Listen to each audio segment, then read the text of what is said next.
Good morning and welcome to Thursday Thought, except on Friday again. I wrote this piece last Tuesday, 3 days ago, and so I'm going to read it as if it was Tuesday afternoon. As I write this, it's Tuesday afternoon.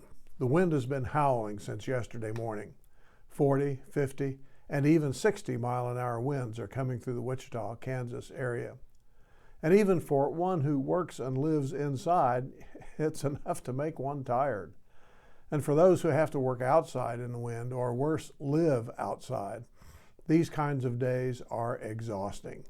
The constant fighting against the wind, the constant trouble of having to keep things from blowing away, and the constant attack of dust and pollen just makes for, at the very least, a very, very unpleasant day.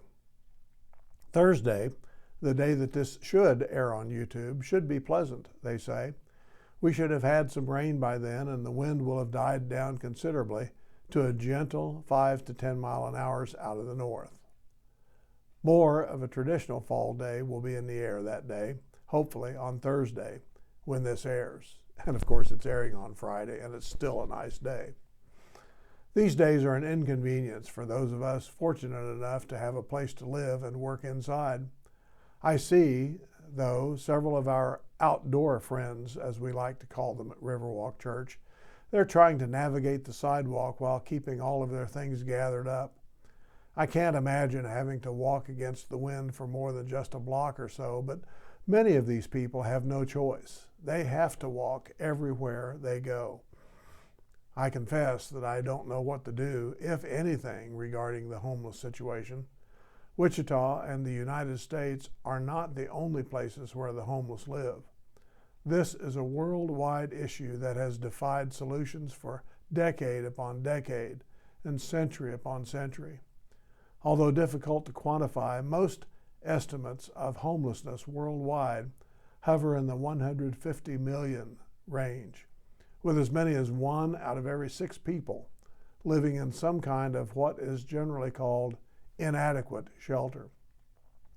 Of course, the definition of inadequate shelter can vary depending on the societal and geographical settings where one is. And of course, in situations such as the war in Gaza, many tens of thousands of people who once had adequate shelter now have no place to live or go due to the war having decimated their housing and their communities. Refugees and displaced persons appear in many places around the world, some as a result of some kind of conflict or natural disaster that happened years ago.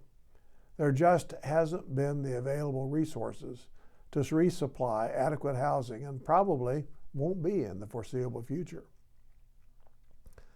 Of course, the prevalence of homelessness worldwide shouldn't be an excuse for us here in Wichita, America, to just ignore homelessness and inadequate shelter. We can't say, well, it's been an issue for hundreds of years and it's endemic the world over, so we know we won't be able to fix it on our own, so we won't even try. Well, that would be like saying that people get cancer the world over and have for centuries. We know we won't be able to fix it on our own, so we won't even try. Well, of course, we continue the cancer research. We continue the studies. We continue to try new methods of treatment. And it's the same with the homeless issue and other societal issues. Just because we can't come up with a cure within a short time doesn't mean we just throw up our hands and quit. We continue to gather information. We continue to develop ways of approaching the issue, and we continue to try new methods of helping. We keep at it, not becoming weary, not giving up. The Apostle Paul told the Galatian Christians this in his letter to them. He said, "Let us not grow weary in well-doing, for in due time we will reap a harvest if we do not give up. Therefore, as we have opportunity, let us do good to everyone, and especially to the family of faith." Our work as Christians is to keep on keeping on, as the old saying goes. We continue to do the good works that God has prepared for us to do, regardless of whether or not a cure or a fix comes along. We continue the work. we continue to do good to everyone, and that includes those who have no place to call home. Blessings.